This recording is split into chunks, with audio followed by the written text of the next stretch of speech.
Dámy a pánové, dne 8. listopadu roku 2023 po Kristu, skončila stránka Omegle. Někteří z vás jsou možná moc mladí na to, aby ji znali, ale my, pamětníci, si můžeme nyní promluvit o tom, jestli je to vlastně dobře, špatně, jaké to má následky a jaké následky vůbec fungování této stránky mělo. Dobrý den a předávám slovo do studia. Děkuji, Sáro, to bylo velmi insightful. Co to Omegle tedy vlastně je? Pojďme si o tom promluvit. Kdo Omegle zná, asi nemusím vysvětlovat, ale vsadím si, že jsou tu někteří, kámo, ale mě to fakt jako bolí, když tu kulmu takhle držím.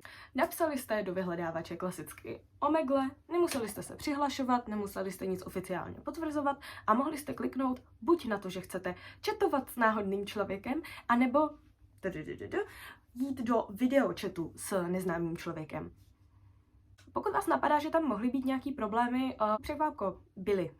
Tahle ta stránka skončila, tedy jak jsem říkala, teďkon v listopadu a důvod toho, proč ta stránka skončila, byl oficiálně takový, že my jsme se jako všimli, že je to prostě jako nebezpečný, že prostě jsou tam jako problémy a snažili jsme se nějak jako udělat tu stránku bezpečnější, ale v téhle době už to pro nás bylo moc náročné takovouhle stránku mít.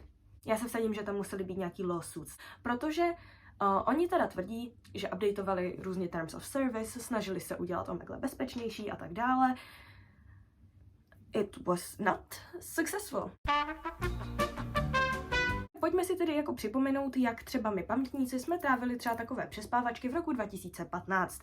Jen tak jste si seděli s holkama, nevím, jestli to dělali i kluci, pravděpodobně ano, protože na Omegle taky byli. A jedna z vás hloupých kačen se rozhodla, holky, půjdeme na Omegle. A protože vy jste byli stejně hloupé kačeny, jako kačena, která tohle řekla, byli jste jako, jo, někoho tam potkáme, budeme si povídat. A to se nestalo. To se vůbec nestalo. Zapli jste Omegle a tak prvních aspoň 10 těch videí byli muži, většinou staršího věku, kteří jste prostě přepli a byl tam, pokud jste měli teda trochu štěstí, tak jste mohli přepnout a byl tam muž, který seděl se setupem, třeba se sluchátkama, všiml si, že jste žena a po chvíli vzal kameru, takhle ze sebe, otočil dolů. Na rozkrok.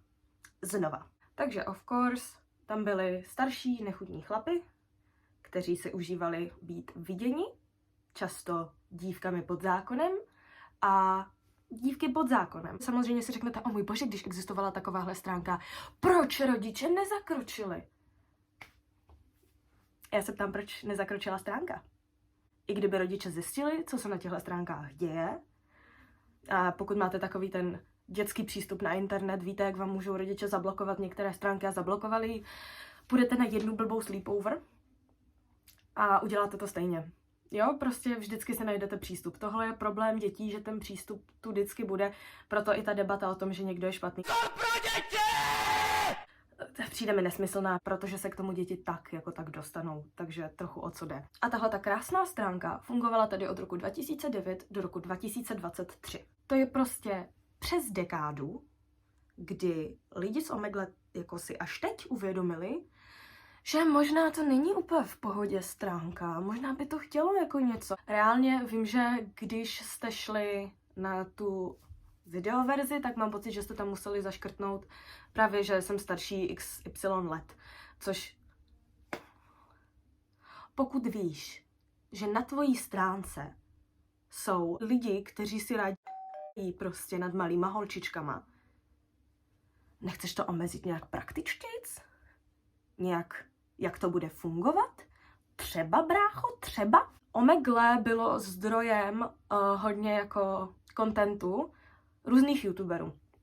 Pokud se koukneme, když jsme byli třeba mladší, tak jsou tu různý Omegle fanoušky, šel jsem na Omegle a anebo jsou tu jako content creatoři, jako je třeba Vlad, který funguje hodně na Omegle a ten se tam dělá prdel prostě z chlapů, se kterýma tam jako ze srandy flirtuje, ale je to týpek, you know. Serves you right, být aspoň trochu napálený za to, že tam prostě nad malýma holkama. Justice serve. A pak si lidi říkají, co teď tyhle creatoři budou dělat, mě tenhle ten content bavil. Ale když se třeba vzpomenu na ty videa Hogiho, že jo, ty Omegle fanoušky, tak tam máš vystřižený jenom ty dobrý momenty. A právě tam je vždycky ty holčiny úplně nadšené, samozřejmě i kluci, jo, ty holčiny úplně nadšený, prostě jako, a můj bože, já jsem tě našla, a když si to tak říkáte, tak si říkáte, jo, ona je tak happy. Pojďme si to rozložit. Konečně našla, kolik toho viděla předtím. Kolik předcházelo tomu, že uvidíš svého oblíbeného youtubera. Já to asi nechci vědět. Víte proč? Protože to tuším, je to hodně. A to je jako jedna věc, že tam můžete zajít, vidět. Ale je tu chatovací option, do které já jsem často chodila, protože jsem byla děcko a neměla jsem, jak to říct, laptop, který by měl kameru. A říkáte si, že tam se toho tolik nestane. Wrong.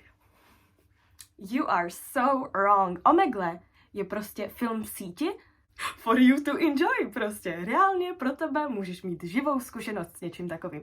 Hnus. Takže samozřejmě pokud jste viděli v síti, tak jste tam viděli, jak různý ty chlípní typci jako... Ahoj. Kolik ti je? 13, jo. Mě 42. Nevadí ti to?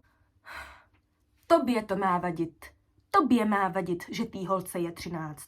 Vole, mohl bys být její otec. A ty seš jako... Sáhnul bych se.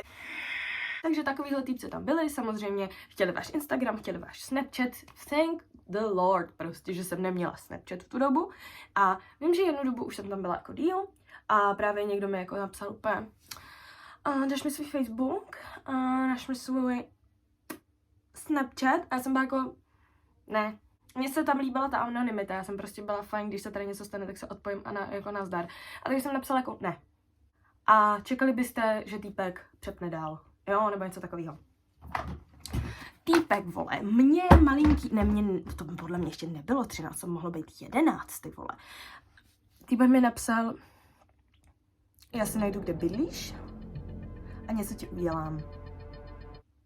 V tu chvíli jsem přepla, logicky. Vy nevíte, kolik dnů vždycky, když odjeli naši, já jsem strávila s nožem v koupelně, ve vaně jsem seděla, jo, protože se jí spot a zároveň je tam okno do ulice, ze kterého vy nejste vidět, ale můžete jako píkovat, jo. Vždycky, když projelo auto, já jsem se rozloučila se životem. Já jsem byla jako this one is it. Prostě tohle je ono a tady to dneska končí, ty vole, nashledanou, titulky, dobrý večer. Bylo mi 11. A jasně, že jsem se to styděla říct mámě, protože jsem byla jako, mamko, já si myslím, že někdo zabije. A ona by byla jako, jsi blbá, proč by to dělala? A já mi to někdo napsal. Ona by mi už nikdy nedovolila otevřít internet. Kámo, Wi-Fi by se tu vypínala a jediný, kdyby se zapnula, by bylo na úkoly a ještě bych měla nějaký restricted přístup. Takže takovýhle nenormální věci se prostě na té stránce děly a ty autoři té stránky kolik to je? Po tolika letech říct, že ona ta stránka vlastně, hej, promiň, ona měla asi trochu problém, tak já jsem to už smazal, jo? Kdo smaže z těch dětských hlav všechny ty... Protože já takovou gumu nemám. Autoři takovou gumu nemají. A prostě člověk si řekne, jako jaký má tohleto řešení. Jako ano, řešení bylo smazat tu stránku, ale pojďme si říct reálně, pokud zmizelo Omegle, tak do pár let se tu najde něco, co je vlastně ve finále horší. Protože už to bude počítat s různýma restrictions, které se můžou stát a samozřejmě tam budou způsoby, jak to obejít. Já nechápu, jak Omegle mohlo být něco podobného pro nás jako Viber, Instagram nebo prostě jako YouTube. Prostě jo, zajdu na Omegle. Why not, bitch, why not? A tím pádem přijdou další. Takže vlastně to asi ve finále nebude nějak řešit. A třeba já už jsem stará. Nebo jako vy si říkáte, o můj bože, to je čas tebe mládí, je mi 19. Bude mi za půl roku 20, studuju vysokou školu a občas už nechápu některé věci, které mladí říkají, nebo co se dějou na netu. Já tomu už nerozumím. Ve svém věku. Jako až já budu mít, jestli budu mít děti, já nevím, co budu dělat. Přesně tyhle ty stránky mě nutí si říkat, hele, možná nechci vodit někoho na tenhle svět. Možná to asi není úplně potřeba. Ale udělejte si názor sami. Omegle je hellhole. Bylo to něco, kde jste si s kámošema možná jako mohli pokecat. Možná jste tam potkali toho oblíbeného youtubera, víš co? Ale stálo to za to? Stálo? Protože já si myslím, že ne. Děkuju, že jste tohleto video sledovali. Ohledně tohohle tématu jsem se potřebovala vylít už dlouho a pokud se mnou souhlasíte, dejte mi to vědět do komentářů. Pokud jsem nějaký aspekt přehlédla nebo o něm nemluvila, tak mi to taky můžete napsat, protože tohle je téma, který mě zajímá. A můžete dát like, můžete dát odběr a já se na vás budu těšit zase za dlouhou dobu. Možná teď natočím něco dřív, ale vždycky prostě mluvím k topiku, který je relevantní a tady jsem si prostě rozhodla, že I should speak out. Takže thank you, bye bye.